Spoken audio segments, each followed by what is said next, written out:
Hello, this is DarkElf85 on YouTube. To stream on Monday night? Maybe. Why did he forget to stream?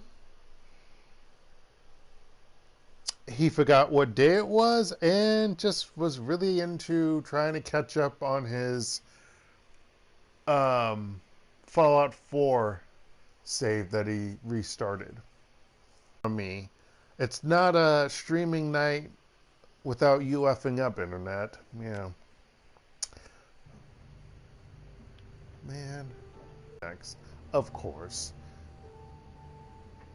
Thank goodness they don't have like a portrait of him shirtless. No. Funny though. You look different, Insu. Also, my voice may have changed because, you know, reasons. Because Dark can't remember shit, especially if he hasn't played. I look order, right? Yeah, like I flipped forward a few chapters instead of turning a page. I mean, you look like you, just not the you I knew. Yeah, I know I have no hair, but apparently I didn't have hair when I was a teenager. But we won't go into that fact because reasons. Sounds like song lyrics. I get it. You're just a lot leaner. You're you too. Wait, what? Maybe different too? I don't get that sentence. No idea what you're saying right now. That one. Ooh, look at the donuts anymore because they only go by Duncan now. That's what I heard. I mean, I noticed in Korea certain things you don't notice as much. The branding just says Duncan, but some of the places that actually say Dunkin' Donuts, because yes, it's in Korea, obviously. We'll still say Dunkin' Donuts. Apparently, they have other things that aren't really like good donuts anymore or quality. I mean, they weren't the best donuts. I will say they're better than Krispy Kreme. I'm sorry. Every Krispy Kreme donut tastes the same. It doesn't matter what it looks like, they have the same flavor. Whereas Dunkin' Donuts, at least they're, well, maybe it's crappier. I don't know. I can't tell. Maybe it's better quality in Korea. I don't really know. But like, the donuts do taste different. I mean, it doesn't have like an underlying, there's no underlying Dunkin' flavor, at least that I can tell. But Krispy Kreme, oh my gosh. Like whenever I feel like, oh, you know, I forgot what Krispy Kreme tastes like. Let me go get a Krispy Kreme donut. Whoop, I remember. Now let's forget that I had this experience again for a while now.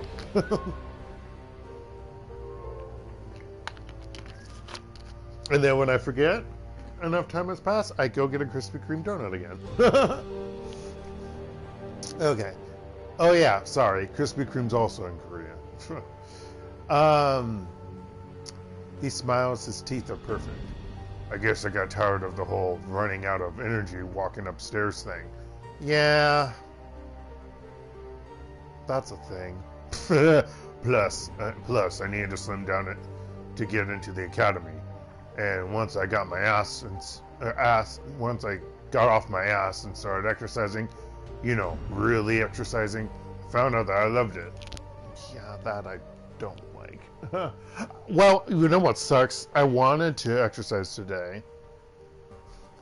2 issues. One, they were doing some kind of like sports activity festival thing. I don't really know what was going on. Excuse me. So I didn't really want to walk around. Second of all, and I don't know if it's the shoes with my insoles, if for some reason I got like a bad pair, but my shoes I normally wear, they're really hurting my pinky toe. So like I don't like walking in my shoes. So I'm probably going to do this weekend, try to go downtown and buy overpriced athletic shoes for myself so I can use those for like walking around and or exercising, and hopefully they'll be okay, although that's not always a guarantee either that they're gonna feel well and comfortable. I thought it was just because it was a new pair of shoes, but you should be able to break into shoes a few days in, and I've been wearing them for like a week or two or a week and a half now, so I'm like, pinky just hurts like a mofo. Like literally, it's getting like I put a bandage on it every day, and just every day after I teach or walk around and move around and whatever, I'm like, oh, my toe, when I take my bandage off. So yeah, it sucks having a flat foot. That's all I've got to say about that. It's the focus, I guess. I don't have to think about anything. I don't have to talk to anyone. All I have to do is concentrate on my form and count my reps. And no matter what happens after that, I've started my day by accomplishing something. Well, that's nice.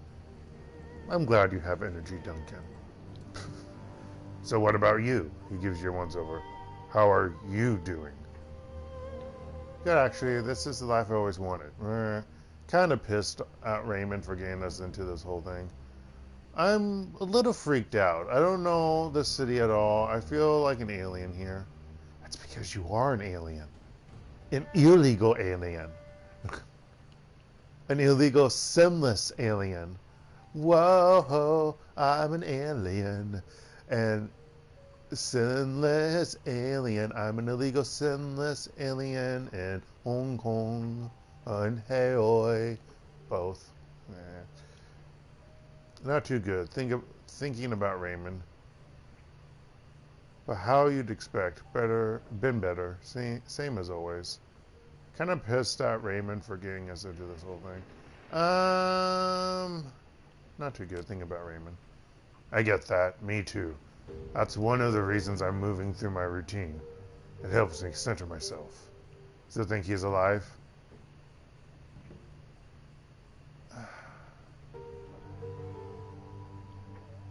I mean, maybe. Good enough for me. We keep running, keep looking. We really haven't done a whole lot. He picks up an ammo box and begins using it like a dumbbell. Are you fucking kidding me? By the way, I gotta tell you, it's arm day. No way. You're good at running this crew, Insu, but there's something I still don't completely understand. What do you get out of being a Shadowrunner? Freedom. I'm not a cog in the corporate machine. What was I really? Because it seemed like I went from being a teenager and then coming out of prison. So I don't think I... Sounds like Insu, at least, did some shadow running, which I'm confused. I really am confused. They don't really have too much of a good explanation for the characters. And it bothers me. It bothers me. I want some backstory. If you're going to add backstory to my characters, flesh them out more. I mean, my goodness. I know there's some RPing like right here, but like you already set some stuff up, so set it up properly. It's the money. There's no way I could ever earn this much in a straight job. It's the thrill. Running keeps me firmly in the moment. I feel I get to hurt people for money. Oh, it just pops up. It's about seeing the world how it really is underneath the veneer. I don't know. I can't put my finger on it. Let's do this one. It's about seeing the world how it really is underneath the veneer. Most people don't want to know how the sausage is made. Shit's fucked up bad. You can see it right there from the outside. No need to look beneath the casing to see what's inside. You're not gonna like it. And even if you're the type that needs to know, the type that can't help but look into the abyss, what do you get out of it?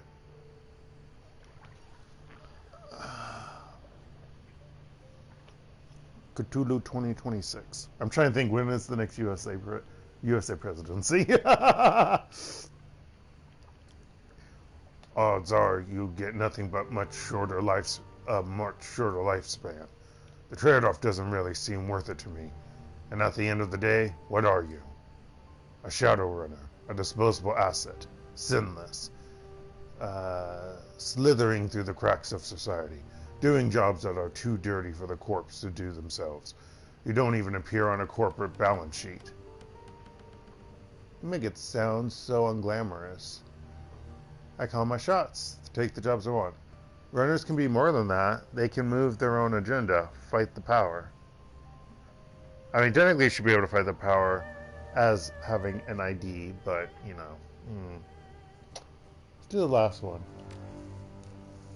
I never heard a story where a Shadowrunner did something other than kill someone, steal something, or penetrate some other sort of shady shit, or perpetrate some other sort of shady shit. Yeah, because none of that gets mentioned, Duncan. It's on the DL. No, that's horrible. Don't ever say that. Don't ever say that again, Dark, because you know what that means. And it doesn't make any sense when you say it. I mean, you could think it has other meanings, but that's not what the actual meaning means. Oh, wait. How would I know? Anywho. I know the meaning of, is what I'm saying. But, yeah, no. Of course, that's not going to be mentioned. It's all covered up. I mean, gosh, Duncan. Use your skull.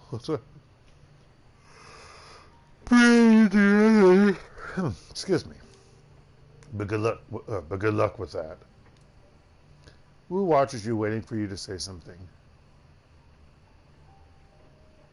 I don't see him being the one to get chromed up. Yeah. He doesn't seem to be someone who'd be shacking up with a croned up.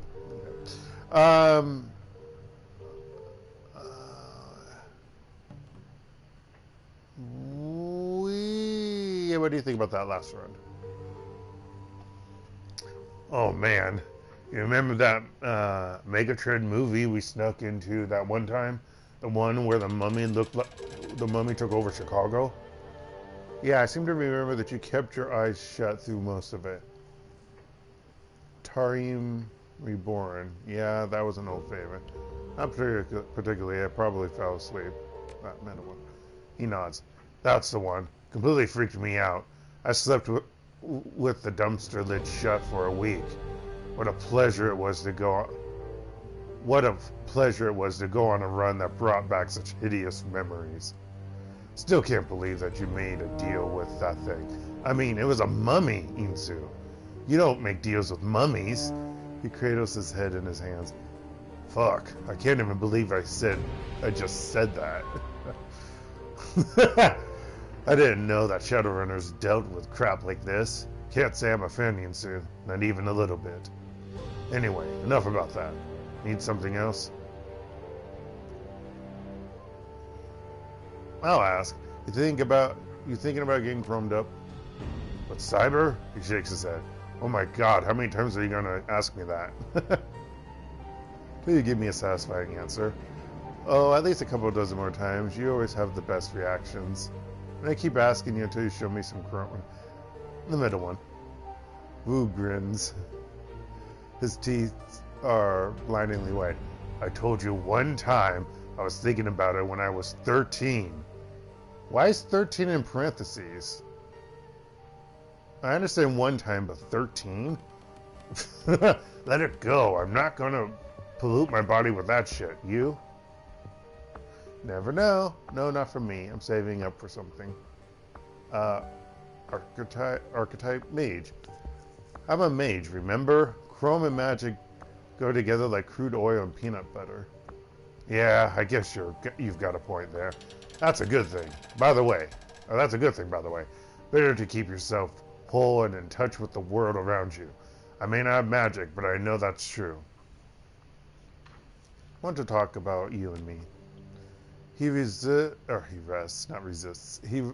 his eyes on you a moment, his face neutral. Yeah, I guess now is as good a time as any. You start. You're not acting like the Duncan Wu that I grew up with. What made you decide to become a cop? Seems like Carter's death hit you pretty hard.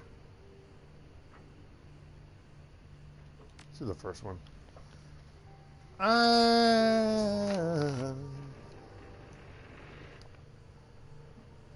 Sorry, that sounded really weird. I don't know why I did that. I was just thinking of something to do while I was getting my water ready. That's why. I needed structure, bad. You know that better than anyone. Was already hardcore when we met, Mr. Ultraviolence. I'd do anything to get a rise out of the guys I was rolling with. Gouging eyes, inverting knees, curb stomping. That shit got me cheers. I was like a pit fighter, bloodletting for the crowd, and I learned to enjoy it. But I never learned how to block out the memories of their screams when I was lying in bed at night. The guilt started eating me alive, and then I was scared to be alone with my thoughts. So I tried to drown them down with all the things you drown things out with. I remember that you were pretty messed up when we met. You never told me that before. You seemed to have it under control when we were together. It's funny how people remember things. Yeah, when we squatted together later, when we were living with Ray, was still a violent son of a bitch, but basically under control. But that was you, Lore. You were the voice of reason, the brains. That sounds about right. Me, the brains? I don't remember it that way. Like I said, it's funny how you remember things. It may have felt like a partnership to you, but believe me, when we ran the streets together, I was the muscle and you called the shots. You pointed and I hit. But later, after Ray got me some counseling, I realized I let you call the shots so that I wouldn't have to, because I knew that what I wanted was wrong. By following your lead, I was deflecting my own guilt onto you. It was always your decision, not mine. I could just knock heads. Wow. Excuse me, and that was a period there. Excuse me, now another comma. I could just knock, and that wouldn't make sense, that'd be a comma's place.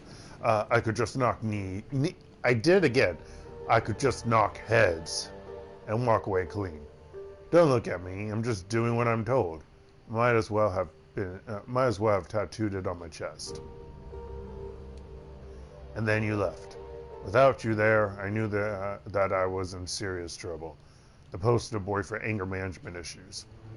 Raymond could provide a stable environment, a decent therapist, and money for prescriptions, but you know Raymond. He's an egghead engineer with a philanthropic. I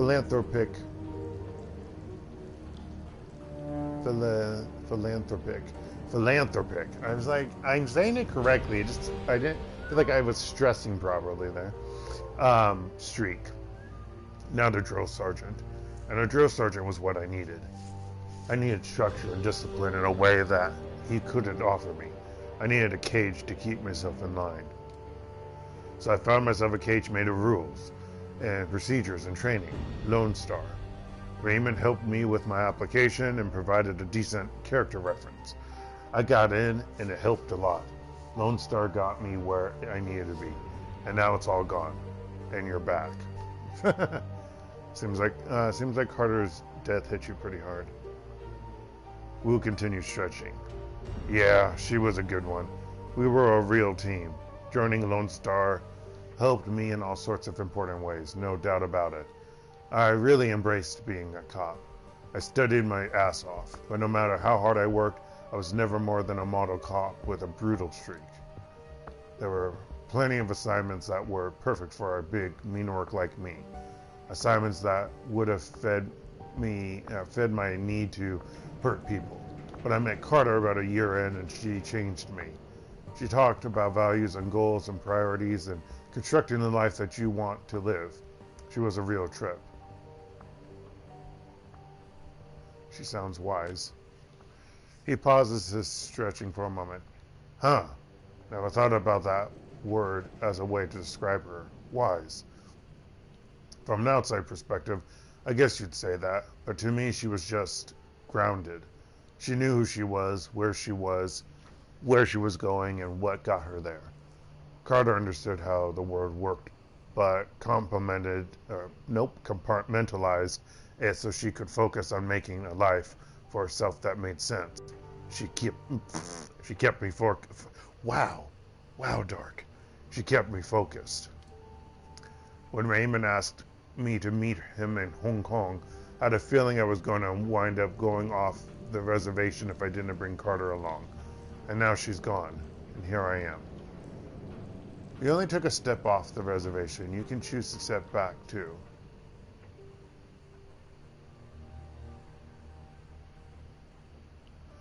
It might be time to stop looking for someone to hold your leash, Duncan. We can handle it like we used to. No. I say that you honor her memory by showing her how much you've learned. That one. Wu's mouth drops open and then curves into a grin. He shakes his head, still smiling. I'm sorry. Did Insu Tae just give me sage advice? Sounds like you did some growing up of your own. Yeah, in a prison cell. Yeah. You've been waiting a long time to ask me about the night I left, haven't you? Wu chuckles and hooks his thumbs in his belt. I guess I have, yeah. That's about what you were doing before you got thrown into that corp facility. RP time! You said that you had a friend who was in a bind. That was all you could say. How'd it go? Went fine. It was a cakewalk, really nothing to talk about. Let's just say we're not friends anymore and leave it at that. Whatever you say, Insu. You ever think about when we were kids? He begins moving through some sort of pattern. Might be Tai Chi. Wouldn't that be... No, I guess you wouldn't capitalize karate or taekwondo. Taekwondo. What am I pronouncing that? Actually, technically, that wa has multiple pronunciations, same as the other phonetic spelling, other spellings for wa. There's like three or four was in Korean language, and they are spelled differently because technically they're different, but they're not in phonetic sounding. It's ridiculous. Like my last name is one of those spell pronunciations, but like if you spell it how they like to spell it in Korea, I'm like, no, because in Romanized characters, that's not how you spell my name. My family name is not that, thank you very much. It's this one. But that's not common. I don't care what's common in Korea. I am not a native Korean person, so of course my name's not going to be spelled the same way. I mean, wow! Anywho. At least my name doesn't start with an R. Oh, or with an L, sorry. Oh boy. Your name gets screwed up heavily. Try not to. What are you talking about exactly? The squad and the Barons on Leary Way. Not Dreary Way. Dreary Way, that would be funny.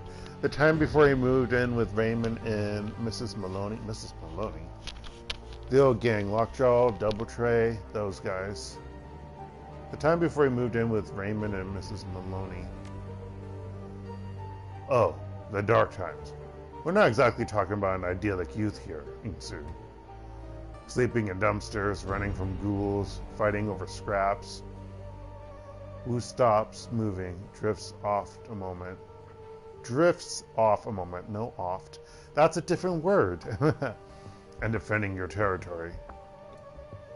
If we hadn't found that spot in the abandoned building, found Lockjaw and Double Tray, we probably wouldn't be here. So weird to think about that now. I mean, you realize that they were teenagers, right? We were. Are we older than them? I'm so confused how old we are.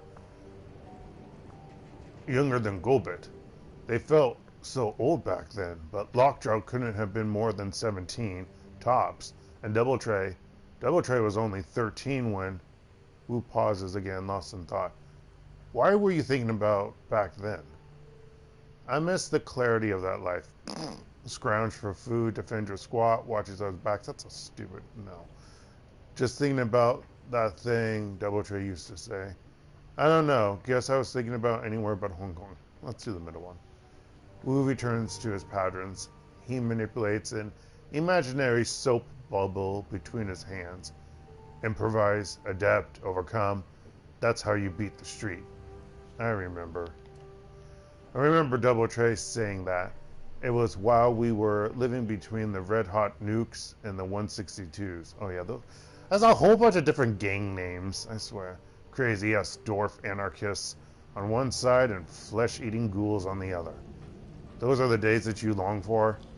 Long for? No, I was just thinking that it's the same now as it was back then. Our priorities were simple. It was you and me, Duncan. Those days, those other guys were important, but it was always about you and me.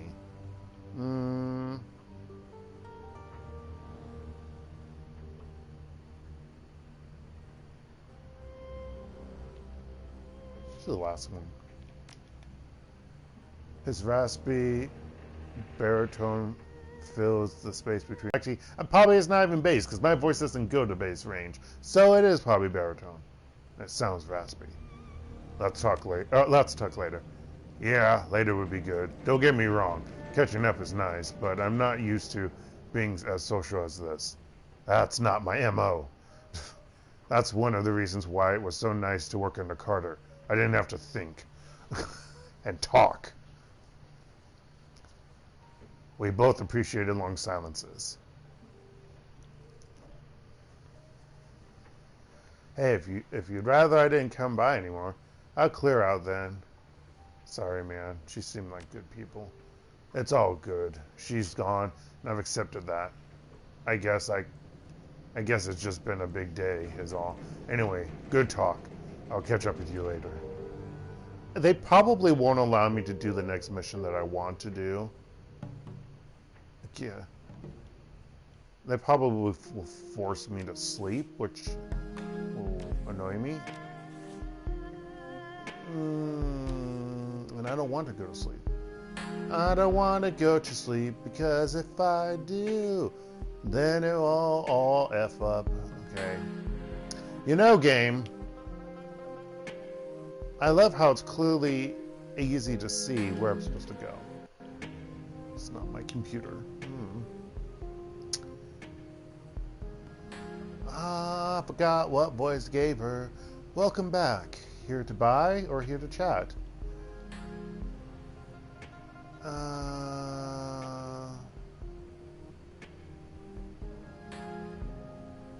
Say, Crafty, have you had any vivid dreams lately?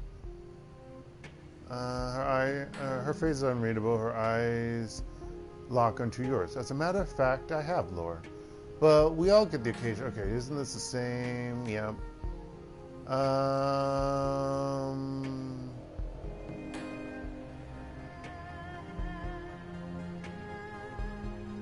That one, I already read all this.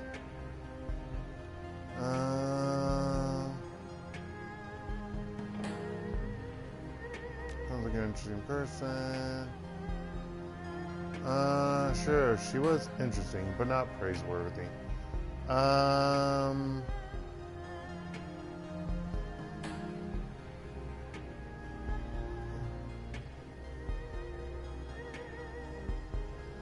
I get the feeling that your relationship with your mother was unusual. You better believe it. She was obsessed with the walled city, but put it before everyone in her life. Mom ate, slept, and breathed the walled city. Was something fueling her obsession? Crafty shifts her gaze to a stack of books on a nearby shelf. Yeah, actually, Mom was convinced that something was wrong with the place, that it was cursed in some way, polluted with unnatural bad chi. She'd visit the city under the protection of the Yellow Lotus and spend hours, sometimes days, studying it. Crafty tears her eyes away from the books and returns her gaze to you. I actually just mentioned about, in the unit that we're looking at today, the first unit in the book, there's like so many things I'm mentioning how like you can pronounce differently in English because there's a lot of freaking words you can pronounce differently. And this isn't one of the examples. This is like literally, it's one word with two different meanings, and so also sometimes with different phonetic pronunciations. This one was like either or either, and you just have two different pronunciations for it, but it means the same meaning. It has the same meaning. And then of course I mentioned photography because, you know, logically you would think photo plus photography. Well, obviously that's wrong when you say it. And then they use photo or photo. Both again are correct. Photograph or photograph. Although they don't say ta, which bothers me. You can say both. And then when it's a Y as the action or the activity, or ER as the one who does that, the person of photographer, and you know, I'm like, you make that second O an ah, and then I'm like explaining, you know, geology, and I'm like, and then of course I like to say, you know, wayo, why, mulayo, I don't know, yanga emnida, it's English.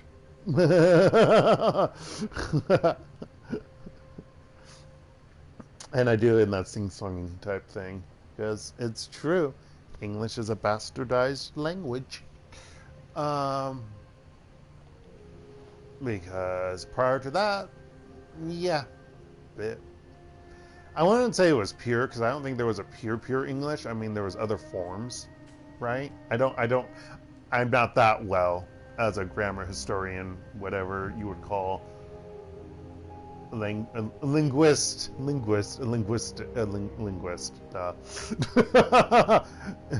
English linguist. Nor do I ever want to be because, bleh.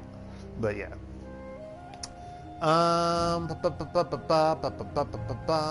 Mother was consumed by her research. Did she ever find anything? She sure tried. Mom thought she could find a way to purify the place and to exorcise its demons. Her obsession with the walled city grew, and she devoted more and more of her life to breaking its curse. Wish I could say she fell off the radar, but really, the rest of the world fell off of hers. I'm sorry, Crafty, that must have been hard for you.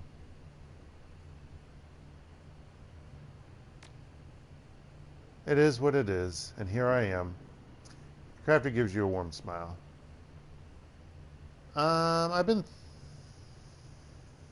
Let's see. Sounds like you don't believe in your mother's research. You can see Crafty studying you. She exhales through her nose, and it seems as if she's considering something.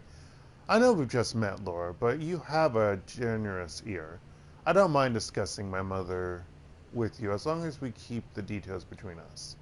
Mother's research was stupid. Just plain stupid. She wasn't stupid herself, no. Mom was very bright, but her obsession was downright unhealthy. Anyone could see that.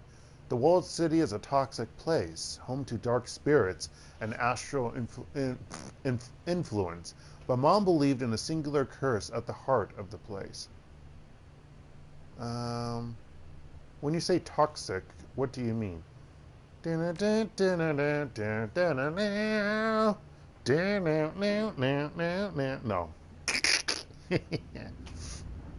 My mother failed to change the walled city, and the time she spent inside there changed her. She grew sickly and became moody, irritable. She suffered from night terrors the rest of her life. Crafty languidly sweeps a small clump of dust off a nearby book. It's been difficult to watch her decline like that. She points a finger at you. It wasn't just that. The breaking point for me was her ridiculous obsession. I refused to indulge her, and it drove a wedge between us. Neither of us were willing to relent. A small bitter laugh escapes her throat. I guess we had that in common. Stubborn till the end. Wait. Nah, that might not have been all. It didn't seem like it was more, but... So after Mom died, I turned my back on her work and left the walled city and its people to themselves. It's a toxic site beyond rehabilitation. I do my best to ignore it. And composure breaks for a second. You can see Crafty shift nervously behind her counter. At least, I've tried. Now that these dreams, these nightmares, are leaking out of the walled city, I wonder if I can still ignore it.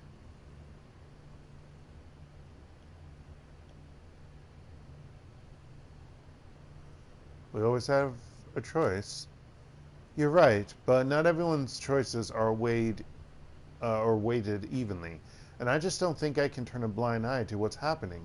She loosely gestures to the bookshelves all over the shop. I have my mother's journals. I have the means to try and help, but it's sure to dredge up bad memories. But if it'll help my friends, maybe it'll be worth it. I don't know. I guess I have a lot to think about. She crosses her arms and wraps her fingers against her skin. Anyway, thanks for lending me that ear of yours.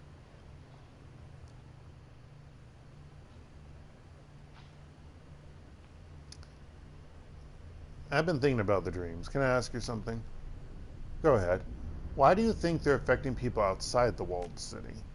It's definitely strange. Until now, I always thought the dreams were nonsense. That my mother just had night terrors because of her madness. She props her chin up with her right hand. But now it's really happening. And not just to me, to others around Haoi. Those same psychic forces that drove Mom insane are edging into our subconsciousness. Yeah, I don't think she was naturally insane, Lady Jane. Lately, I've been wondering if there might have been something to her ravings. Maybe. I've been skeptical for so long, it feels almost blasphemous to consider it. Maybe the walled city's curse is real. She rubs her hand down her face, obviously frustrated. I just don't know. Maybe we can learn something from your mom's journals.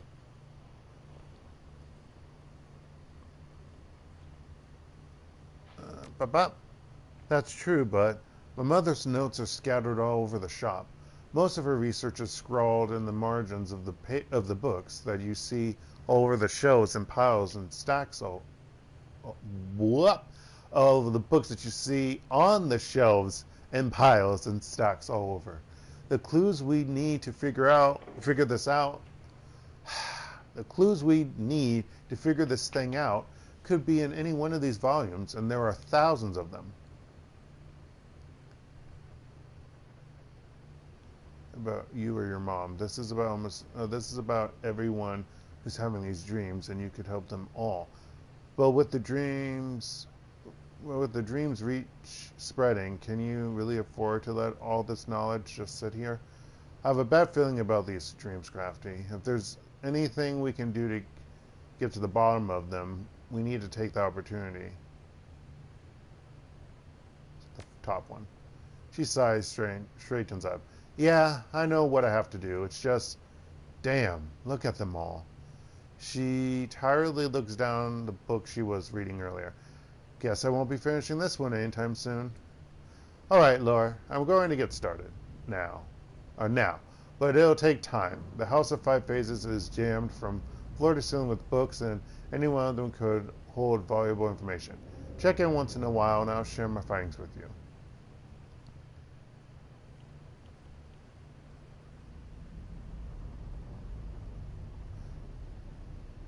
You're doing the right thing. I'll do what I can, too. Thanks, I appreciate that. Now, I'll just see your wares. Do-do-do-do-do. Do-do-do. Do-do. I can buy one more spell. Oh, I want chain lightning. Chain lightning. Down, down, down, down, down, down, down, down, down, because it can bounce off of everyone. But I don't have enough money or the casting ability. Actually, I should save my money then. Yeah. Thanks, Crafty. See you around. I need to buy some healing items. Okay, go out.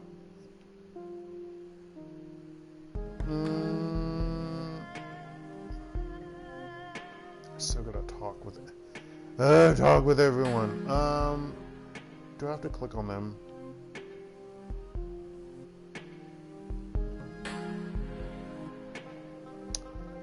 Why, if it isn't the young one from before? Gene, oh shit. What did I say his name was? Geen? I don't know. Yeah, I don't remember. Yeah, let's go with Geen. Geen glances up at you, then returns to the game. Bah. Can't you see we're busy? Shu shakes his head at his friend. You never mind him. Is there something else you need? Nope, that's all. Appreciate it, young man. We'll be seeing you. Yeah. No, hasn't been updated recently enough. I don't think... I feel like these people aren't updated. I can look at his trailer. I thought we already looked at this. Erased graffiti. Alright. The side of Matthew's trailer looks freshly scrubbed. It reeks of kerosene. Broad swaths of the flaking paint have been removed, revealing the brittle plastic siding, discolored by years of acid, here in one of the windows. Inside are dingy, cramped living quarters, cluttered with broken drones and unwashed dishes. What looks like a rumpled, motley-colored shag carpet is heaped over about half the tiny space, obscuring most of the furniture. After a moment, the shag carpet moves. It rises about a foot and surges slightly towards the window. Then it stops, pulsing and fidgeting. It's hard to see it clearly through the built-up grime on the window. I'm afraid. Wipe the window. The carpet is actually a plush-covered drone, or is actually plush-covered drones. Okay. Okay. Teddy bears, raccoons, little dolls. There must be 24 inside the caravan, all companionship models. They're all looking at you as if they realize you're not Matthew. They watch fidgeting. Then, in one coordinated motion, they all lie down and go dormant again. Okay, that's creepy. Job stealer. Not only is stealer not a word in English, but yeah. Labo Matthew greets you with an expansive grin, sweeping his arms wide. Lord! Oh, what was the voice I gave him? It's supposed to be like some not rock steady, but I forget. Lore, beautiful! To what do I owe the unexpected pleasure? Why, you're not here for some robotics, are you? Well, shucks. He rolls his shoulders ostentatiously and sticks his cigarillo occasionally between his teeth. His eyes have a strained, bloodshot look. As is more recently. Looks like someone vandalized your trailer.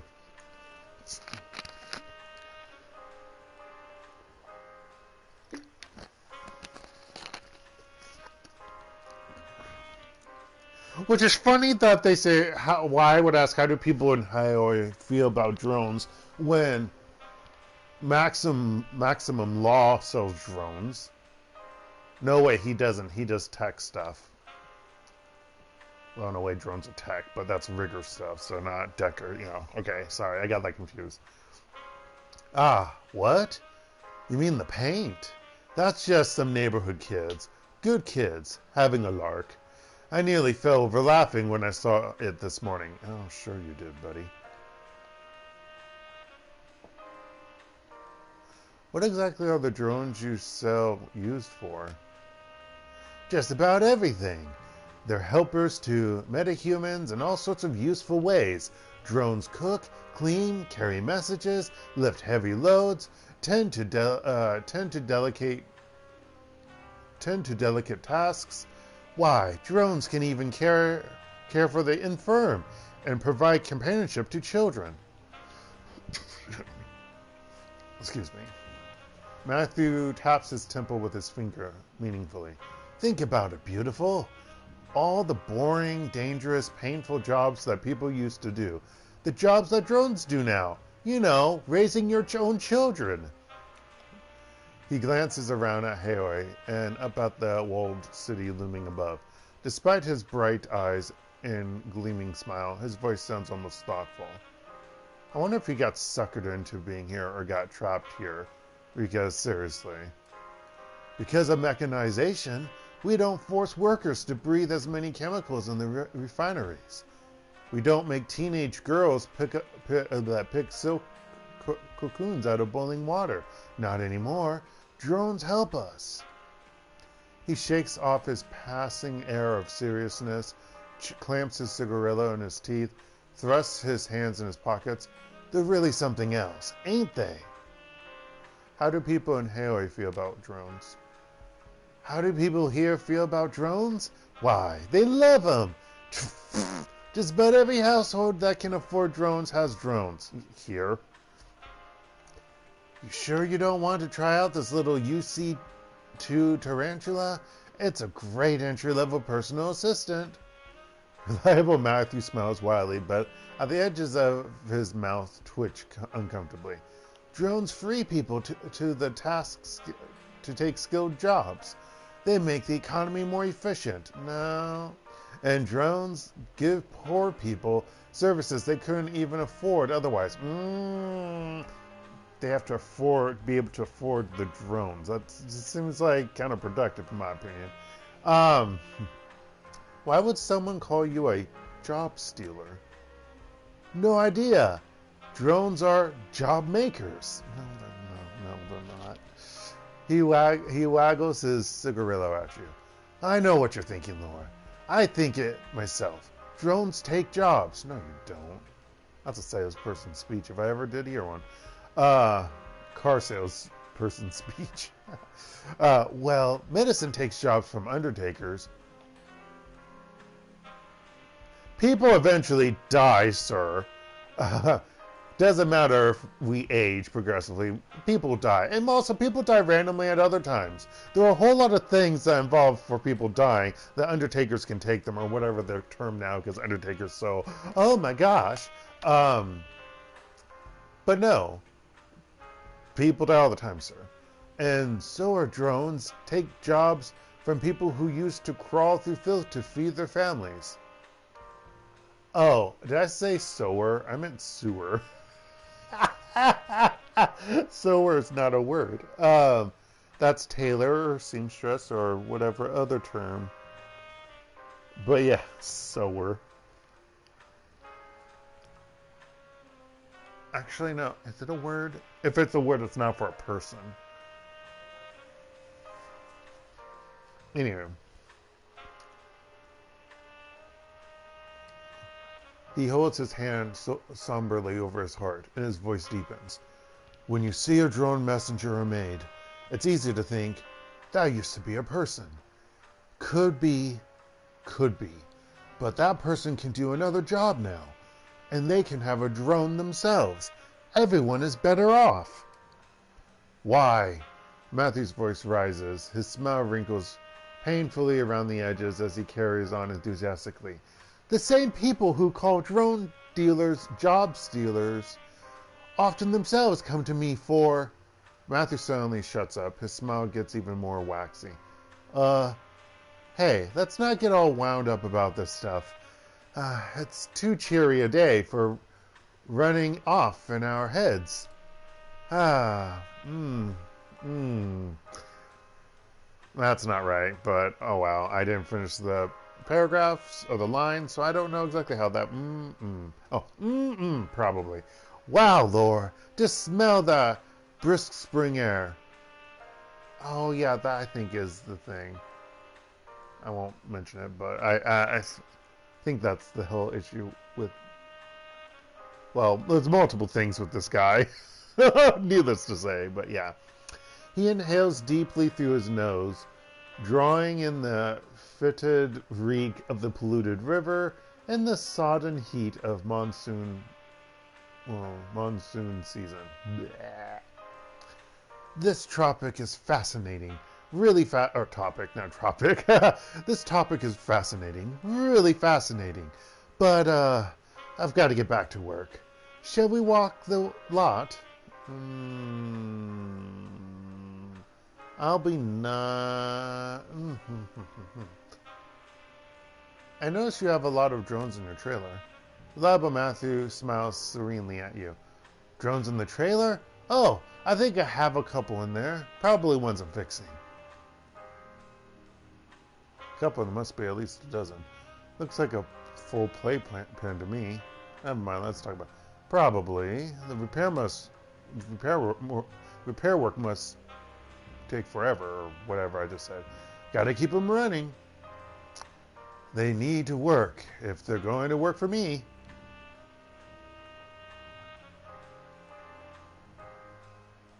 Let's look at the drones. Let's not buy any because I'm not a rigger. Goodbye, Matthew. Or have any points in rigging. Alright, let's see if I can go on another quest. Probably not. They're probably going to be like, you're too tired. You need to go to sleep.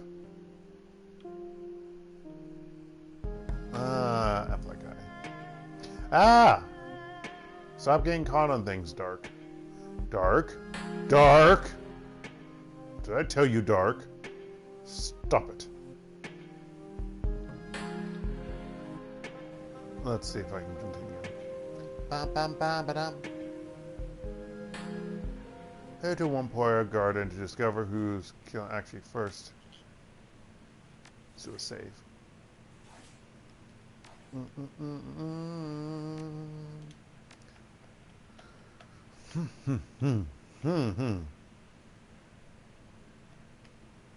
All right.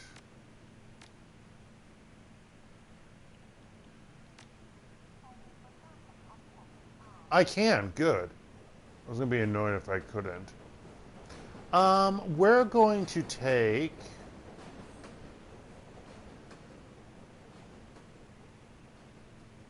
Duncan. You know what I forgot to do? Okay, everyone has a healing item, so I'm fine. Who I'm going to take. Raptor and Isabel. Good friend. Yes. And I will be right back, folks.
So,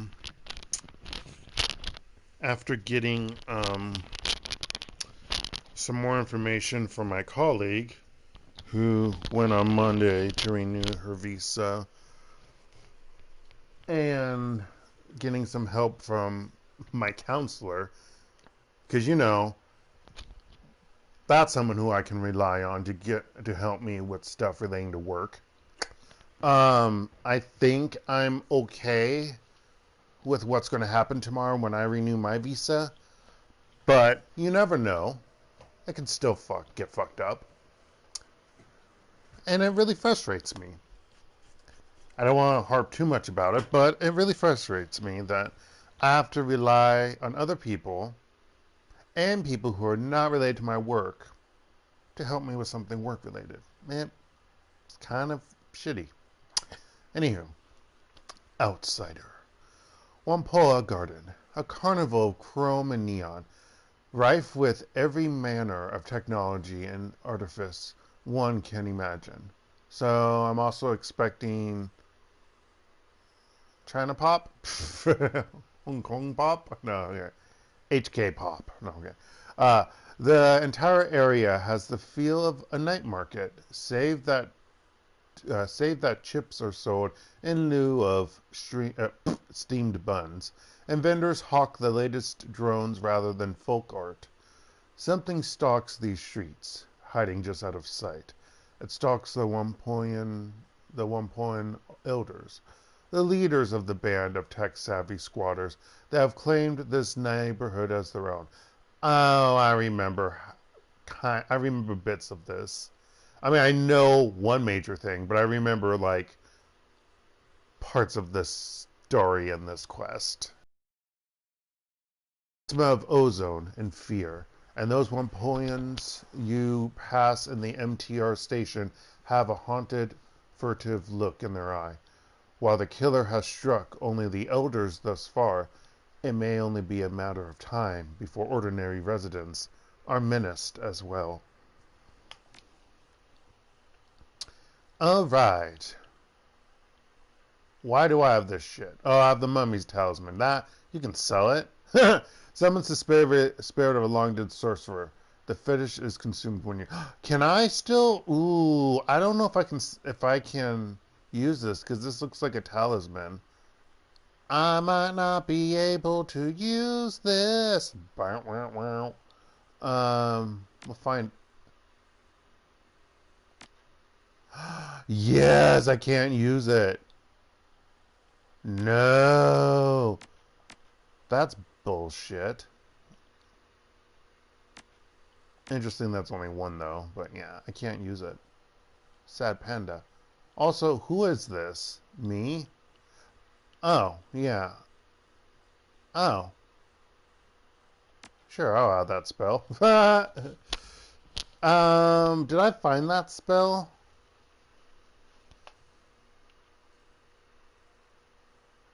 Huh. Interesting. Let's see here. Add another healing item. You sir need that. Oh, you need it too, theoretically.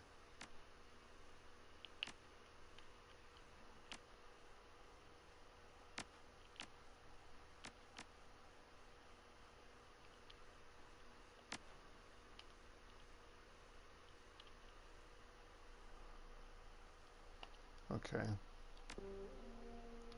The streets of Wampoa Garden are slick with rain, glittering under the neon glow of mirrored signs and holographic displays. The sky reflects the same glow, painting the white apartment blocks the sickly orange of sodium street lights. The smell of grilling meat mingles with other rarer scents, ozone, engine oil, and high-tech fabrication facilities. I like the smell of engine oil. It's bad. Like, gasoline, okay, gasoline isn't engine oil. I mean, it's a different type of oil. But I do like the smell of gasoline. That was something I liked the whole lot as a kid. I mean, I wasn't, like, sniffing it. But, like, when a car goes by, ooh, the smell, or a gas station, or when you're pouring gasoline into your tank. I like the smell.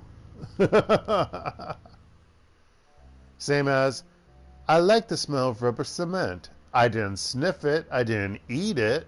I mean, I wasn't one of those kids who ate glue or anything. I wasn't losing brain cells. But I like the smell. And it didn't smell that bad when they tried to put crap in the rubber cement to make kids not smell it. I remember that. Do they still do that? I don't really know. But it was silly.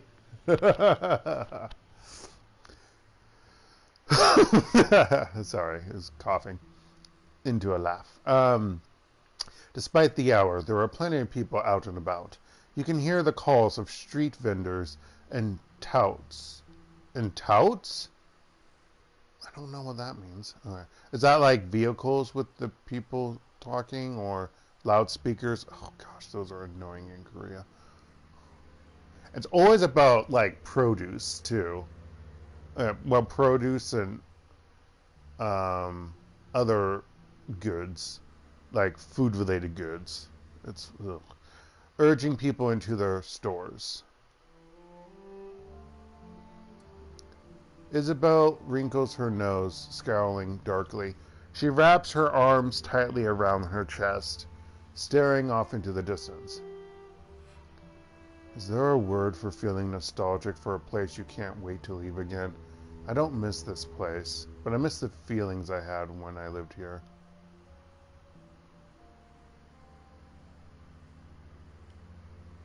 I don't know that word. Sodada. I don't even know how to pronounce that. Is that Chinese? Is that German? Sodade? Sodade? Sodad? Sodada? Saudada? I don't know. Maybe? No. Isabel shakes her head. No, that's not it. It's close, but... She lets the sentence trail off into nothingness, clamping her mouth shut for a moment. Isabel sighs heavily. This place seemed like heaven. This place seemed like heaven after the walled city. Like the whole world had unfurled in front of me. And anywhere I turned, there was the promise of a good life. Turned out this place was just as crappy as everywhere else. Everyone was still in it for themselves. If my own life in the Barrens taught me anything, it's that if you can find people worth sticking with, they'll save your life. You live for each other, watch each other's backs. Duncan shrugs. That's about as deep as it gets for me. Perhaps then this is enough, or that is enough. It works for you, good. Or if it works for you, good. Isabel turns towards you and points down the street to your left. We're looking for the Wampoan elders. They're going to be in the Wampoa itself. That's the big ship down the street.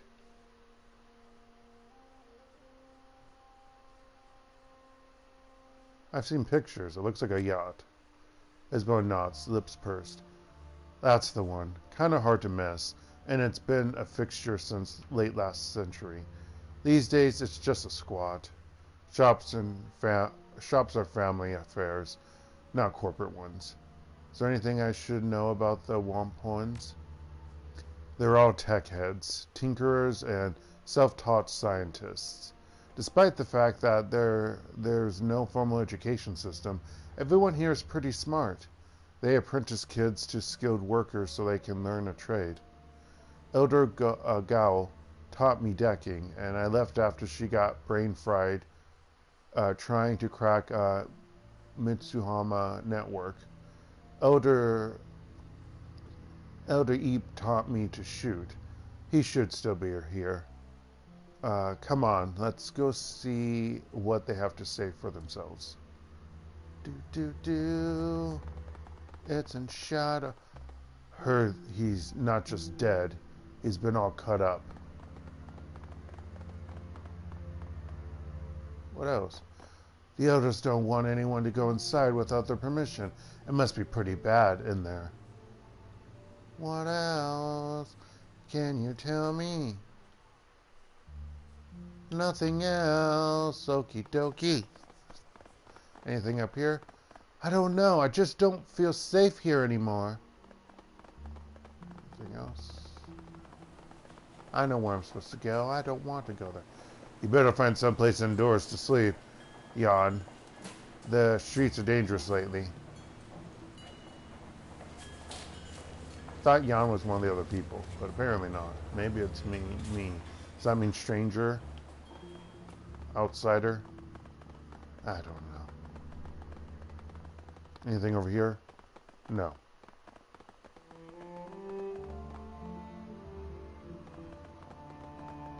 Slow. Caught on the edge. Do-do-do-ba-do-ba-do. Okay.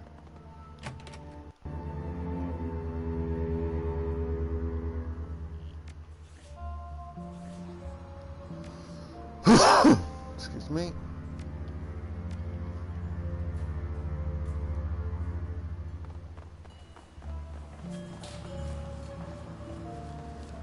Elder. Would it be ing? I don't know what NG, how you pronounce that. I don't know. And that, I think, is a common name, Chinese and Vietnamese and maybe Thai. I don't know. Forget who else has that. Like, I don't know how what that's pronounced as. What the N is. It has to be a vowel sound. This orc woman is festooned with small circuits, tiny TRID screens, and speakers. The TRID screens display snippets of TRID broadcasts from every corner of the world. The tiny speakers play counterpoint with a susurrus of voices. That's such interesting sounding, but I don't know. Yeah, not a common word for me.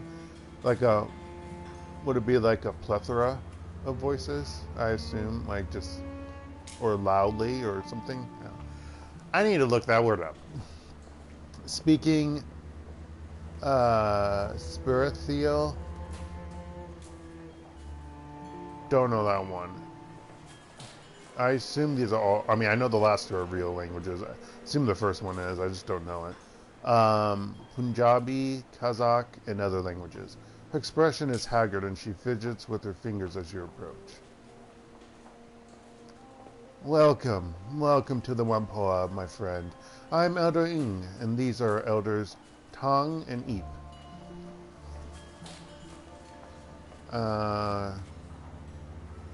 Ing gestures to the elf and human, who each incline their heads respectfully. Thank you so much for answering our request for help. We had nowhere else to turn. Sure, whatever. As long as you can pay, I can help. It's the least I can do. Oh my gosh, you look so much like frickin' Maximum Law.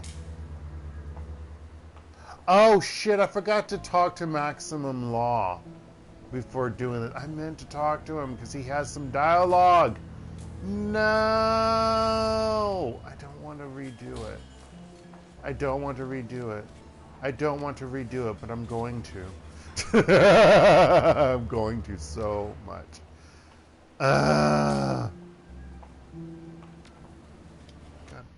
fucking damn it, Janet.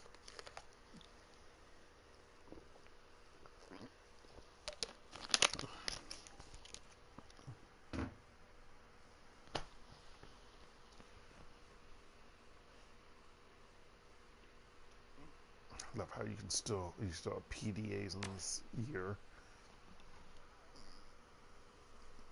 What does that stand for again? Personal Data Assistant or Data Assistant?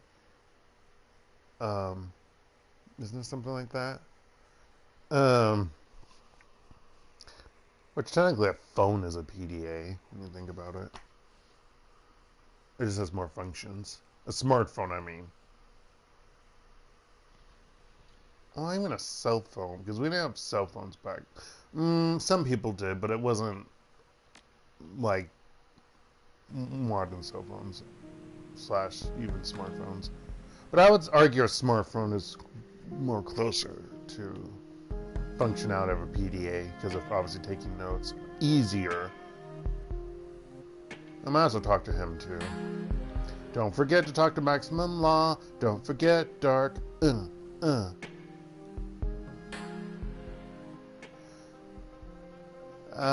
Hey, my fellow countryman returns.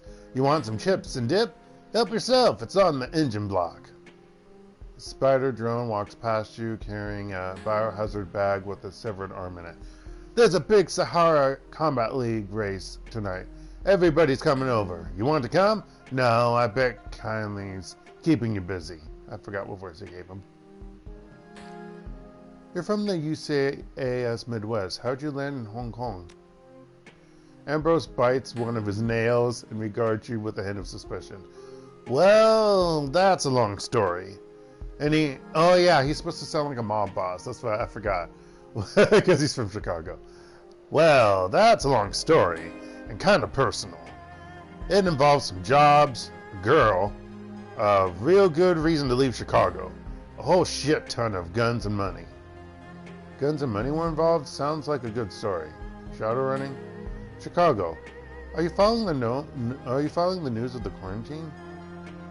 Hong Kong seems to be a long way to go just to get a break from Chicago. A girl was involved in you getting here, huh? Chicago. Are you following the news of the quarantine? Amber's face darkens.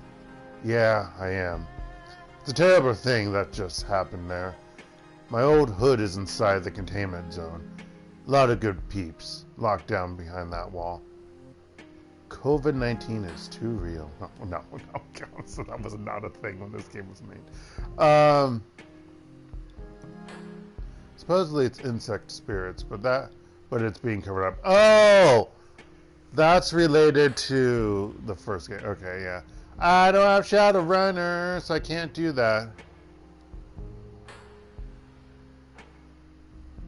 Heard it's a Vitas plague outbreak, which is not true either. Yeah, well, maybe. That's the official story. I don't know if you log into Shadowland, but people have been sneaking files out of the zone, showing some kind of crazy-ass giant insects in there. They're calling them bug spirits.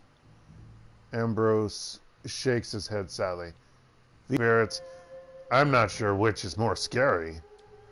Hell, maybe it's the Waking Dead. Walking Dead. Gosh darn it. Dark, you can't read. Classes in a foreign country?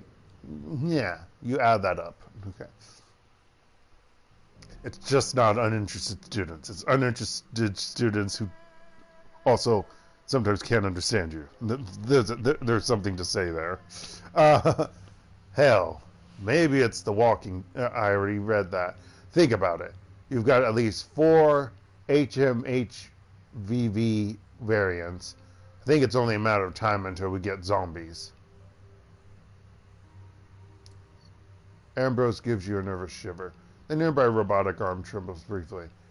I take zombies over these bug spirits things. Tell you what.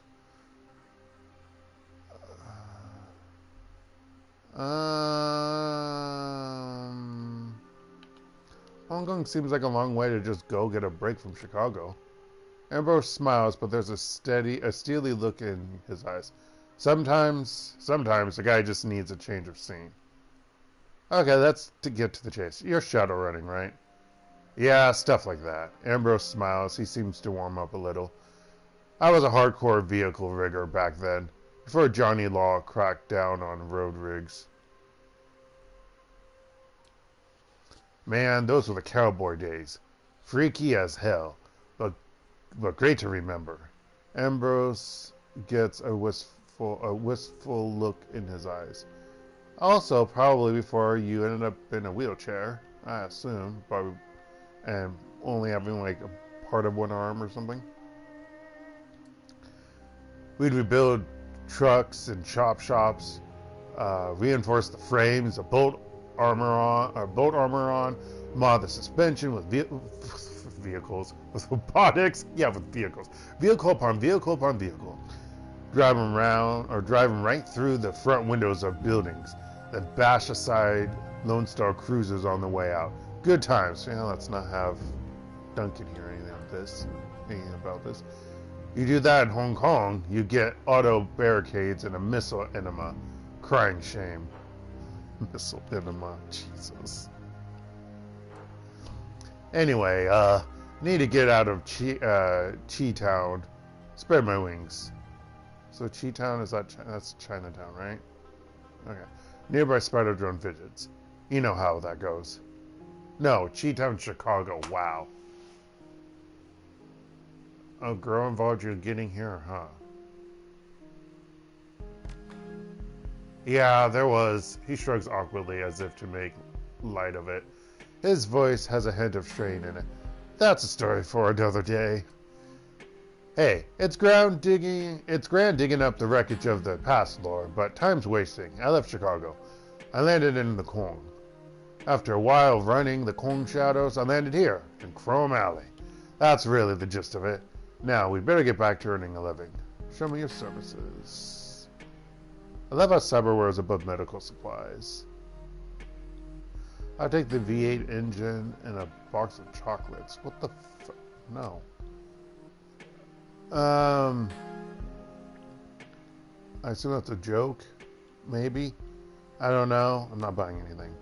Goodbye, Ambrose. Time for me to go. Come back to the garage soon. Cheers, Laura. Talk to you later. Again. No one in that. No. No. That bothers me that it says cheers. But that's his, but actually that's probably something that they say here, or here, in Hong Kong, because of British influence. So it's probably appropriation, and that's not always a bad thing. Or, now, I'm sorry, appropriation, that's not what I meant. I meant assimilation, which also, that's not always a bad thing. Appropriation is bad, because you can assimilate to somewhere, but if you appropriate it, you're claiming that. That's why I got. Get that confused. Both are A words. Freaking A words. Okay, now I gotta do all this shit again because Dark did a boo-boo. No! No! No! Dark almost did a major boo-boo. I almost forgot. I almost fucking forgot. As he's getting stuck on things. Okay.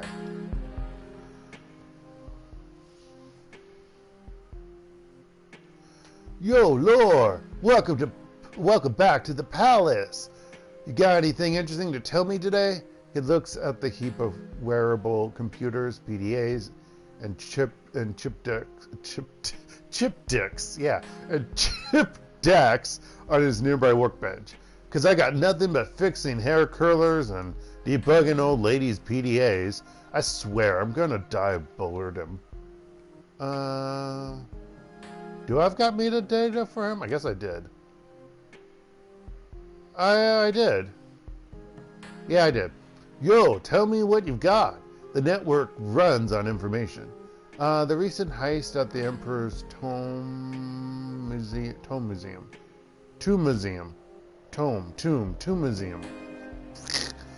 The one under construction. Had a specific target. Books. Really? Indeed, they were some sort of ancient text, probably sorceress. And awakened monsters had invaded the tomb. My gosh, Dark. Whoa! Are you serious? That's nuts. Law slaps his thigh for emphasis. Boom! More proof for my theory. The Kong is done. I give it 2 years tops before demons or something eat everybody. Let's see what I've got for you. Grab a program.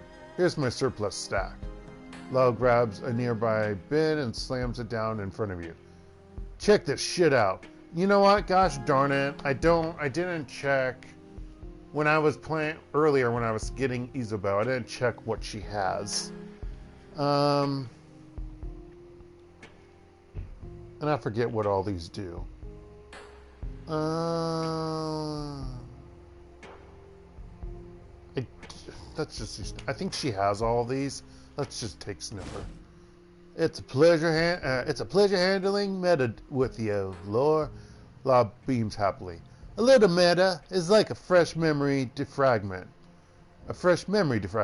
It makes my whole day better. Tell me about Wampoa. We're pretty much the best, yo. What do you want to know? Law folds his arms impatiently, as if he's irritated by your request, but he can't quite stifle a proud grin.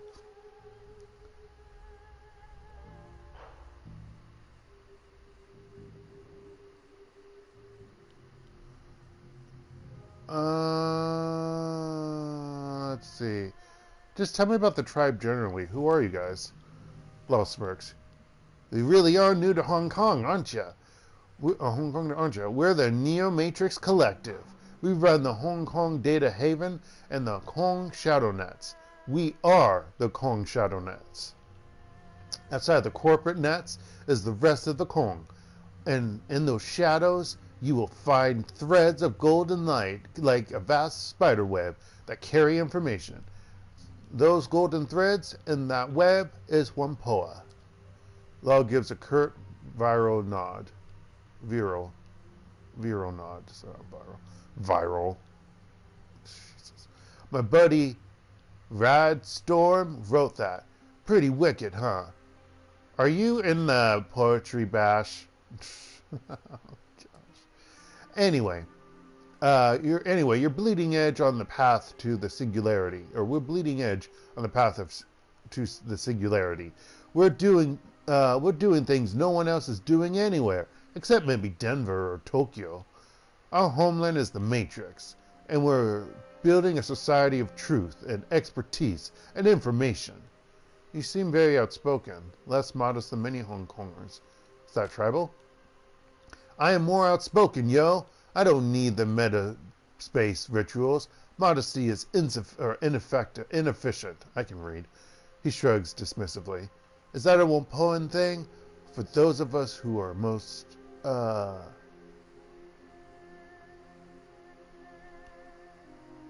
the AC's not on. I was confused.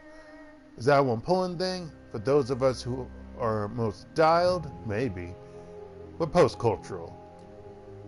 Law sweeps his hand around and gesturing out the surroundings. I really need to shut my window because I know other windows are open. My neighbor can hear me. I'm going to shut my window. I want the window open because the airflow, but I'm going to shut it some more.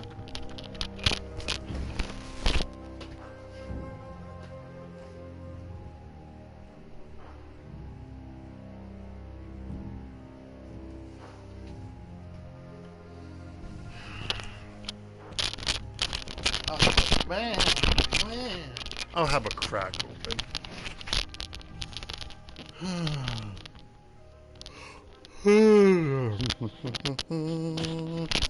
Dark is tired, and I don't want to think about tomorrow.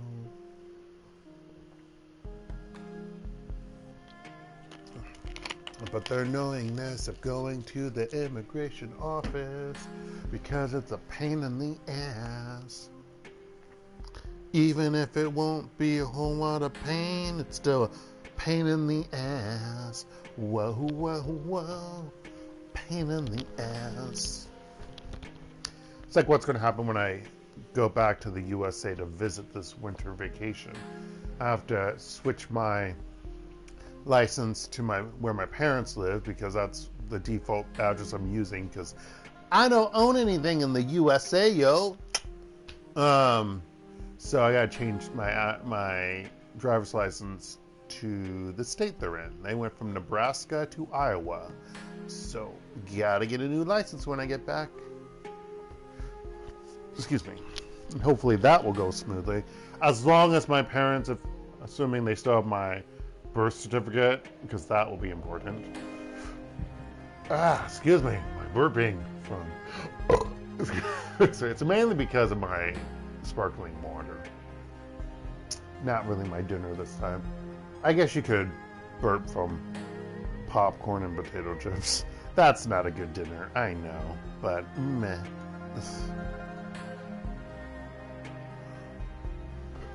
I didn't feel like making lasagna. By making, I mean microwave lasagna. I mean nuking that crap. I don't really cook here. Plus it would take... I got back and it was like around 5. I'm not cooking. I want to cook. I just don't have a... I don't have an apartment that is conducive. It makes me want to cook. It's true. I don't. It does. I just... No. Nope. I cooked more things when I was in the USA, to be quite honest. I haven't cooked in my first place. Maybe it's also age. I want to blame the apartment, but it could be other factors. I don't know. When I do cook, I like it. So it's not like nope. Law sweeps his hand around, gesturing out the surroundings. I hardly see any of this meat space. Our meat space headquarters is a big 20th century ship that's totally awesome. Whatever, it's just meat space. Whampoa is bleeding edge on the path to becoming the singularity. And in the singularity, there's going to be nothing but straight up truth. Yeah, and it's going to be shit. Bunch of advertisements in the corner of your eye. Or wherever you become. Advertisements while you're walking. Law punches his fist down on the ground, striking a majestic pose like a Tridio barbarian. Boom! Truth. What's a Whampoan doing on kindly turf? Are you a liaison? What am I doing here? Law seems shocked at the question. I'm an ambassador. I broker Whampoa's services to Haoi. Emissaries like me are all over the Kong, tying it together in an invisible network. So you work with Kindly doing tech for the Yellow Lotus? Well, I do some work directly with Kindly, but my focus is more at the street level. We're all part of a big machine, each piece playing its critical role. Not to be confused with that awesome tabletop RPG video program from the early 20s. Yeah, early 20s. You can catch it on the Trid Tube. I don't know.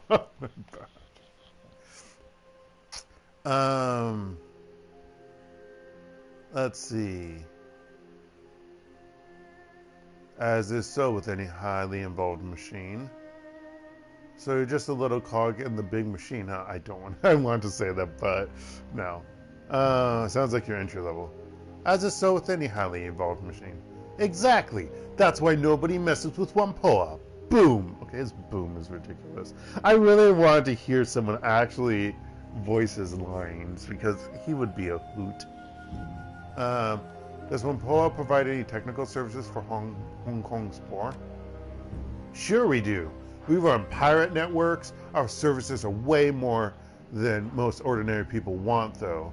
You can get prepaid bandwidth with a corporate carrier for fractions of a new yen, but you're selling your soul. They monitor it. If you want to operate unmonitored by corporate algorithms, you've got to fly through the Whampoan network. It's the only place to be. So you're Onion.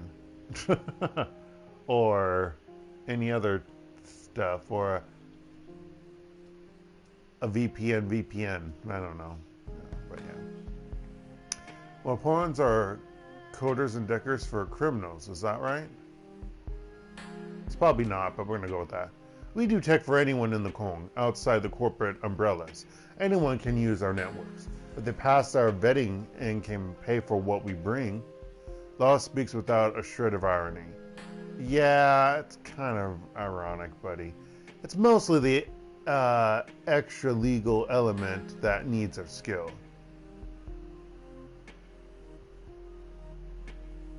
I understand someone's killing your elders. His face goes grim. A red light blinks on the VR goggles. A lens whirs quietly, focusing in on you. He grinds his teeth audibly, radiating nervousness and intensity.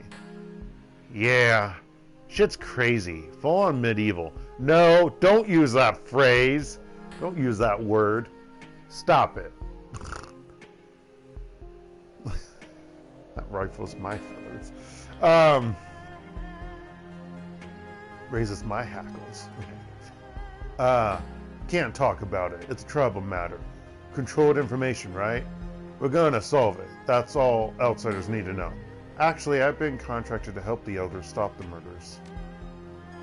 Wow, really? We're pulling in outsiders. He shakes his head in disbelief. Well, I should have seen that coming. What the hell are you doing here? Go to the garden and help stop that shit. Then come back and tell me what's going on. Everybody's guessing. The elders are being quiet, and the rumor hub is going crazy. Outsiders don't understand us. Maybe you can, if you're really smart. We're in a whole different world than most people. Like, I'm seeing 3 streaming videos and live network stats in my goggles right now. Time's wasting, Lore. Lord kicks one of the bins at his feet. The sea of electronic parts within it rattle loudly. Gonna buy something? See you later, Law. You gotta go? Okay, watch your back and shoot straight and all.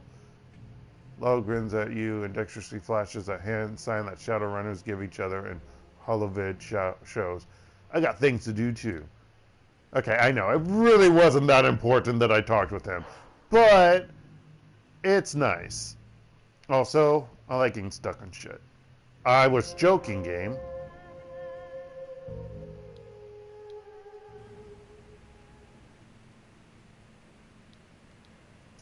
Alright, let's do this. Bum bum bum ba-dum dum ba-dum dum bum bum bum.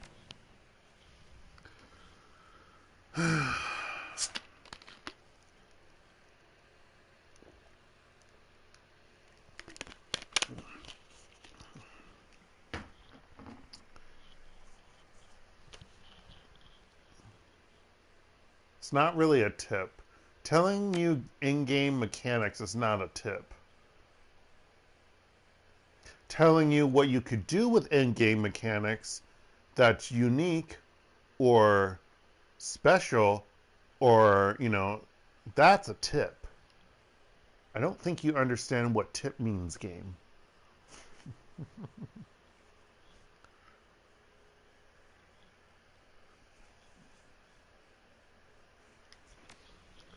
Alright, let's do this again. I know, no.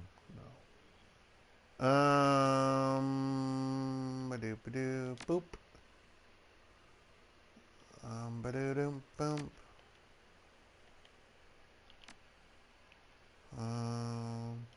Bump. Bum, bum, bum.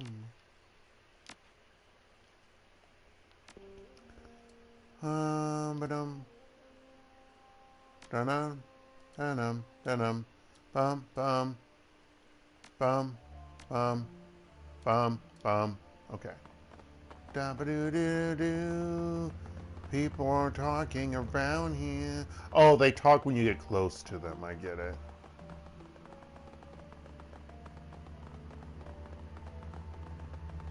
Do-do-do-do-do-do. Do-do-do-do-do-do-do. Oh my gosh. Do-boop-do-ba-do-do. Do-do-do-do-do. You're all far away from me when you run. It makes no sense putting a mage up in front, you motherfuckers. Okay.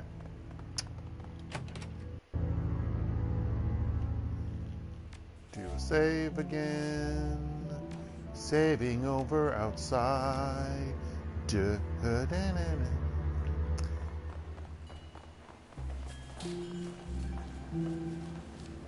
Talk. It's the least I can do. Under tongue skin, glowing tattoos writhe and change shape.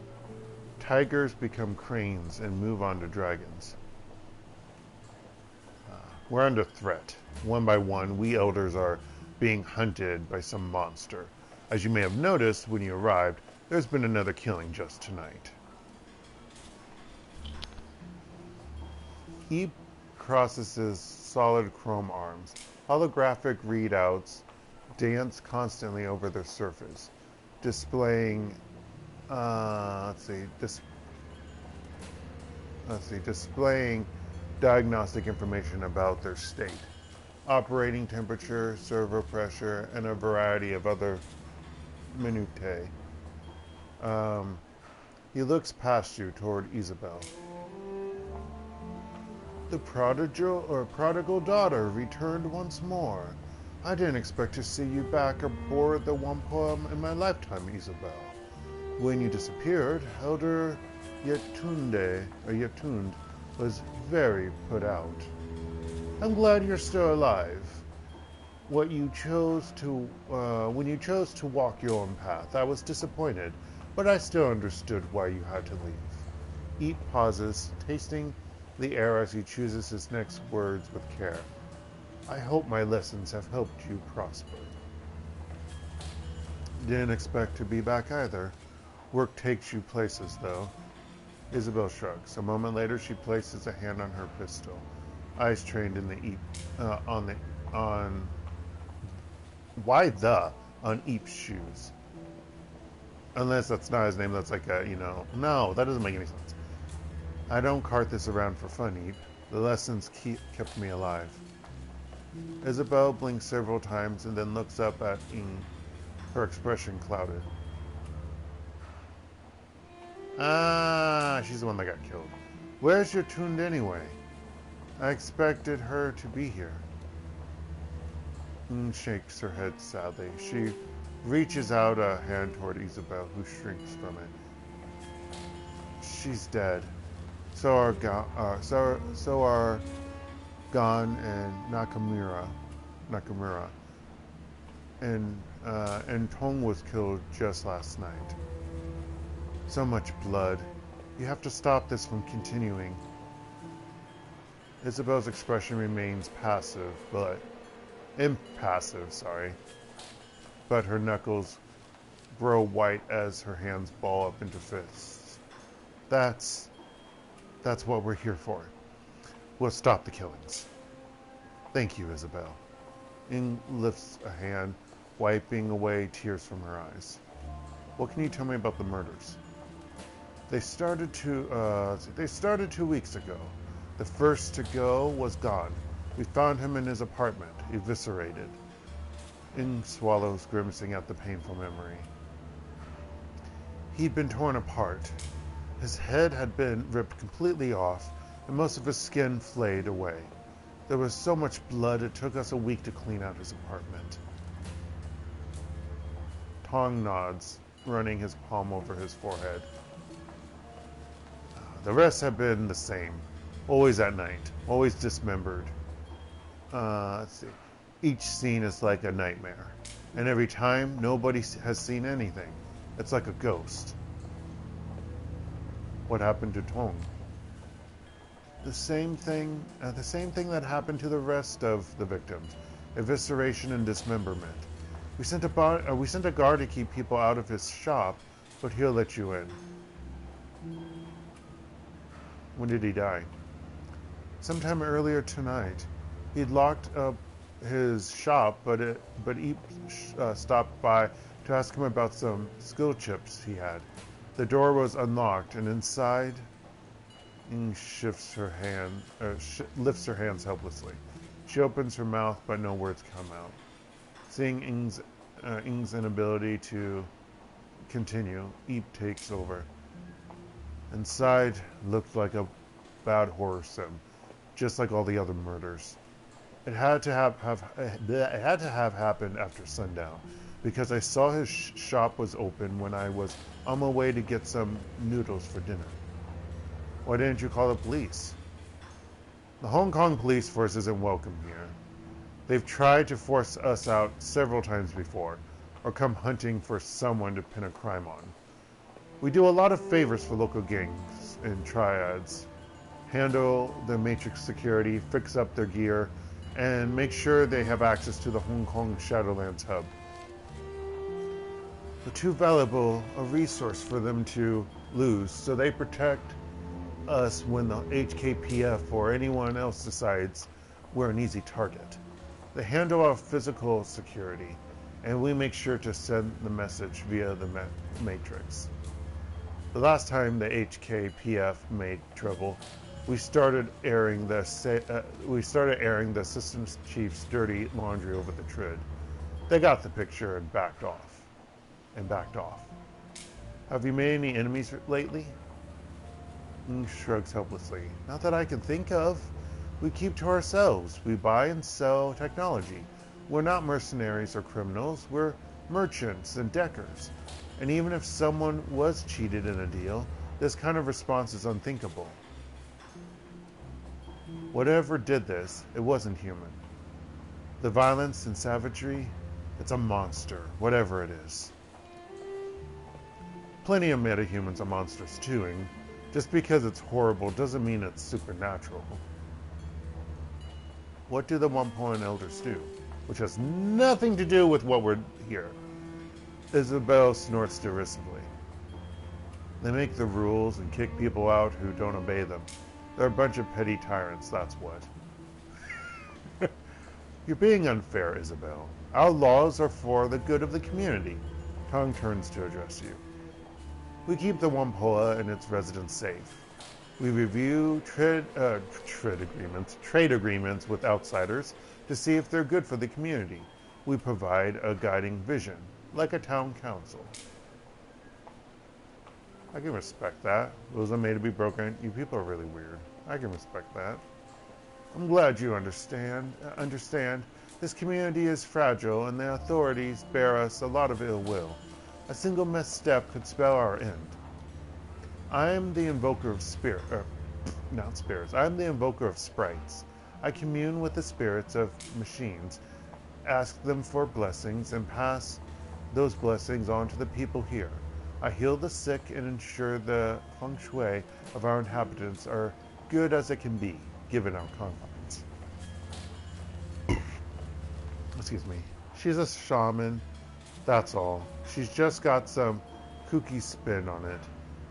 Claims her totem is some kind of all-encompassing machine god that lives in security and circuitry. So cool. Wait. Oh, that's an I. I thought it was a UILT. I'm like, what? Circuitry? Isabel pats her deck, looking at Ing. Ancient gods and ancestors are one thing. My deck? It's mine. I built it. The only spirits it's got in it are the ESPs I loaded up with. Ing gives Isabel a look of deep sadness. Just because you cannot see or touch a thing does not mean that it does not exist. Just because you do not believe in it does not mean it does not protect you from afar. I can't touch programs either, but at least I can prove they have an effect on the physical world. Your superstitions are just that. Bullshit. Isabel glances at you, jerking a thumb to her tongue. This guy treats drones like they're living things. Is that right? Tong extends his arms, palms up. As you watch, the tattoos therein shift into a complex mathematical formula. I'm the first inglorious servo. I'm sorry. That sounds awesomely hilarious, and at the same time, it makes me think of Mystery Science Theater 3000, 2000, whatever you want to say. Mystery Science Theater 3000 Returns. I think that's what it is. I can't get it on my Netflix because I'm in Day Humming Gook. And it bothers me. Anywho, I'm the first inglorious servo. I study patterns, prepare machinery, and teach others how to tune themselves to the wonders of automation. The blessed Autofab is my shop in Purview, where we make the drones we use and sell. No wonder you look similar to frickin' Maximum Law. Sorry. Really, what a fascinating and spiritual spin on things. Ractor inclines his head toward Tong. I'd be interested in hearing more about your philosophy once we're done with the job. I think I may find your perspective to be very interesting. As for me, I serve as the resplendent voltage spike. What is with these names and these? You have an adjective and nouns that follow. It's. Oh my goodness. Eep smiles crookedly. That's creepy. That means I shoot people who try to screw with us. It's a fancy title for head of security. I see. That's all for now. It might be wise to ask the residents of Whampoa Garden if they've seen or heard anything after you've gone to Tong's Sensory Carnival.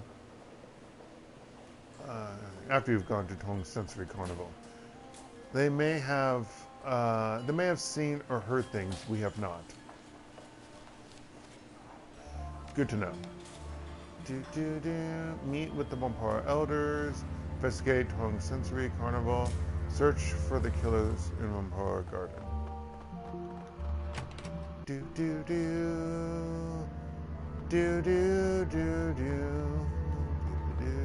Oh, Porter Lom. Oh, probably the guy right in front of me. Porter Lom, at your service. The elders told me that you would be coming. They tell you about what happened to Tong. He got killed earlier tonight. Yeah. Killed. Ha! That's rich. Killed is when a BTL head sticks a knife in you for your cred stick, or the cops put 2 in your chest for not kissing up hard enough. This is something else entirely. This isn't killed. This is slaughtered like a fatted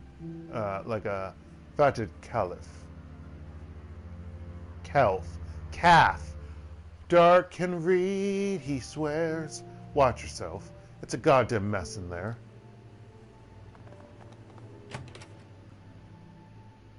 Oh, that's lovely. Tong's Sensory Carnival, TM. Looks like a scene out of a B-grade slasher sim. Yeah, that's right. The cloying scent of incense hangs thick and pungent in the air, emanating from the small shrine in the corner of the shop. Unfortunately, it does nothing to cover up the reek of death and clotted blood. Despite the ragged remnants of Elder Tong littering the floor, the rest of the shop appears to be in good order, at least at first glance. Nothing is broken, tipped over, or otherwise ransacked. As you are about to step further into the room, you glance at the ceiling and walls. The blood from Tong's body isn't just confined to where his remains lie. Dying blood is spread about the walls and ceiling as well.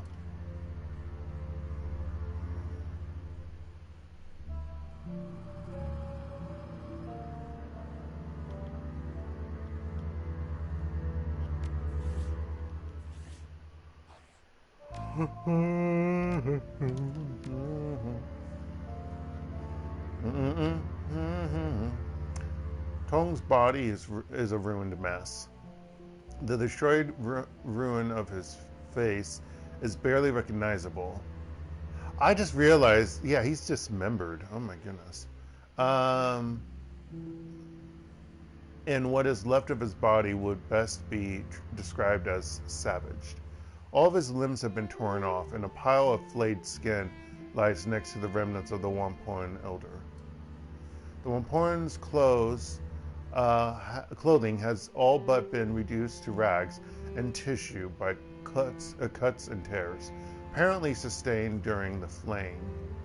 At this point, the only thing holding what's left of his body is a semblance of human form. At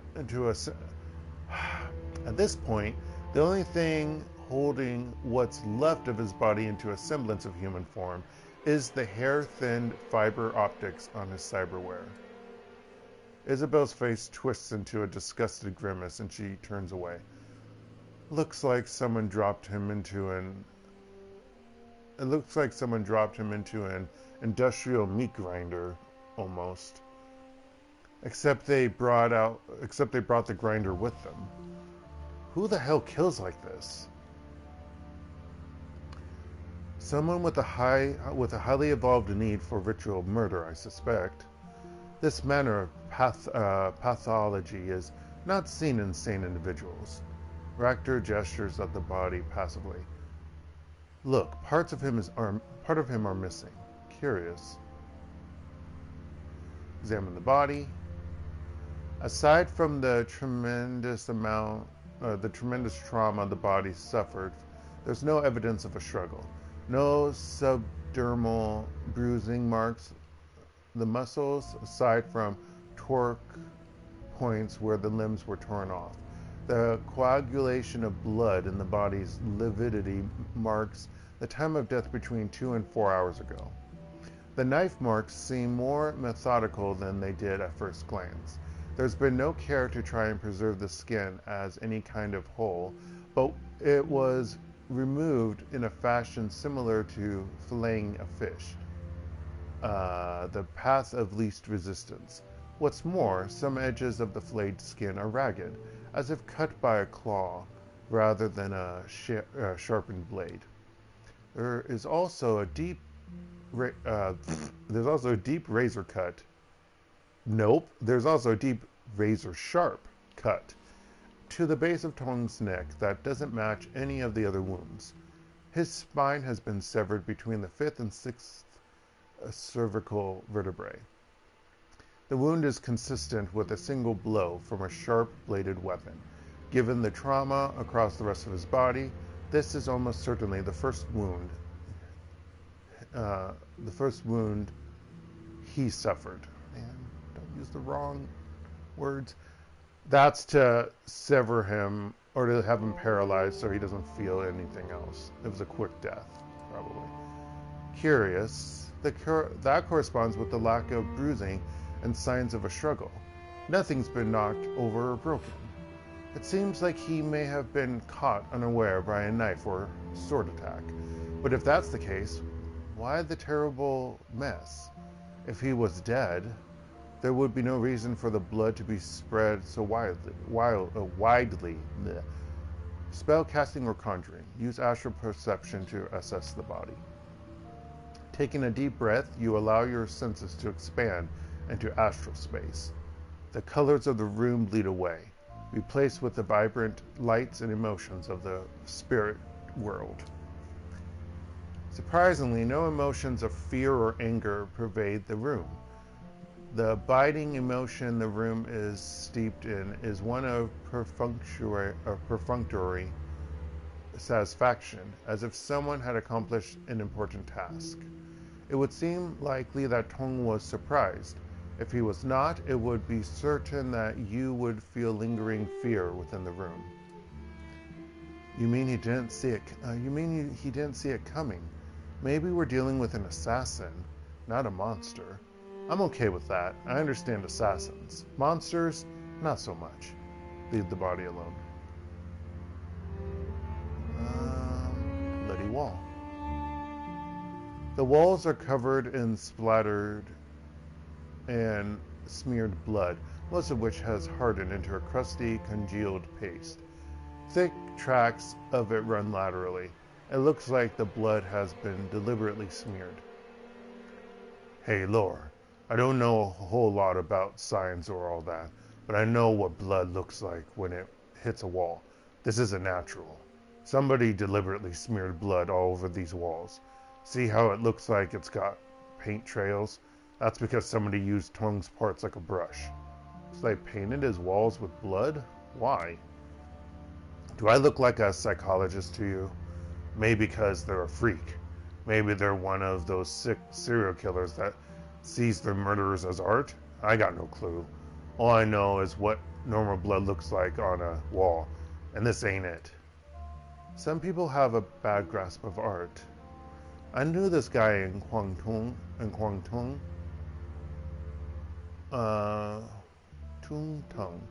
Kwangtung, who used to make music out of stray radio static and panic button calls. Called it Crisis Wave. It was awful. Randomly adding that. I'm gonna save again because I don't remember what comes after you go through this door, or if this is just a back entrance.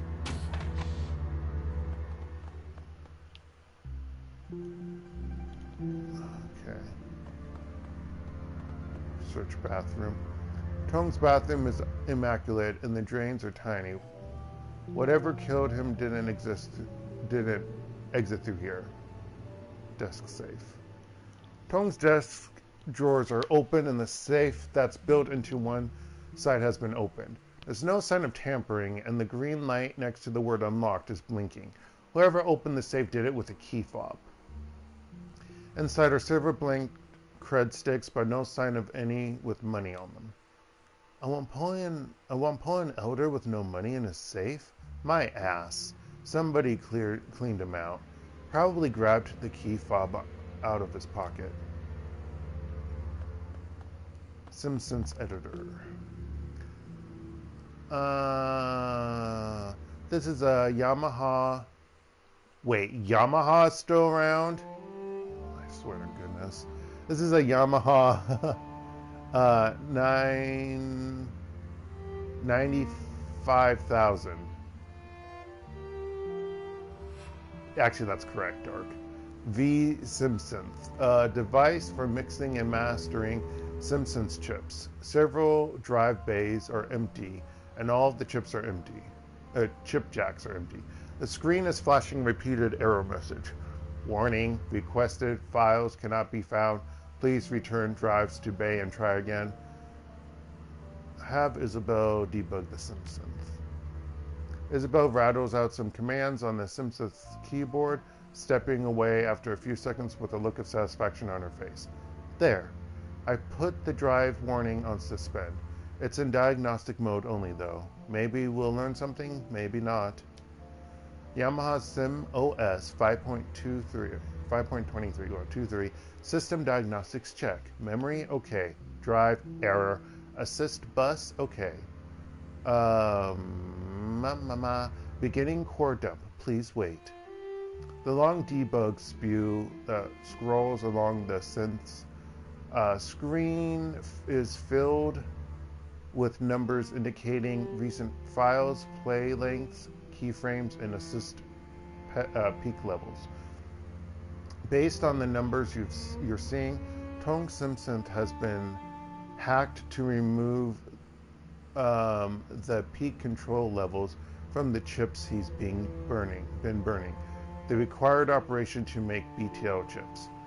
The delta wave outputs for these chips push them dangerously into brain-burning territory.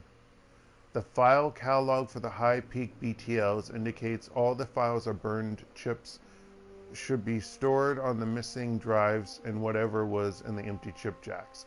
Somebody's cleaned out Tong's BTL stash. I'm probably going to end soon because talking is like hurting my... I'm getting kind of tired from this. So I'm going to do a save here and call it a night. I'll try to play longer Friday. Hopefully I can have pizza. I've been wanting pizza for 2 weeks. I've been craving it. So I need some... What I really want is Papa John's. But there's not a Papa John's near me. I think there's still a couple in Gwangju. Just nowhere that's easily accessible for me. Unfortunately. But anywho, this has been DarkElf85 on YouTube, or HektontheMage here on PSN, and this has been Shadowrun. Wow, I'm combining Hong Kong with Shadowrun.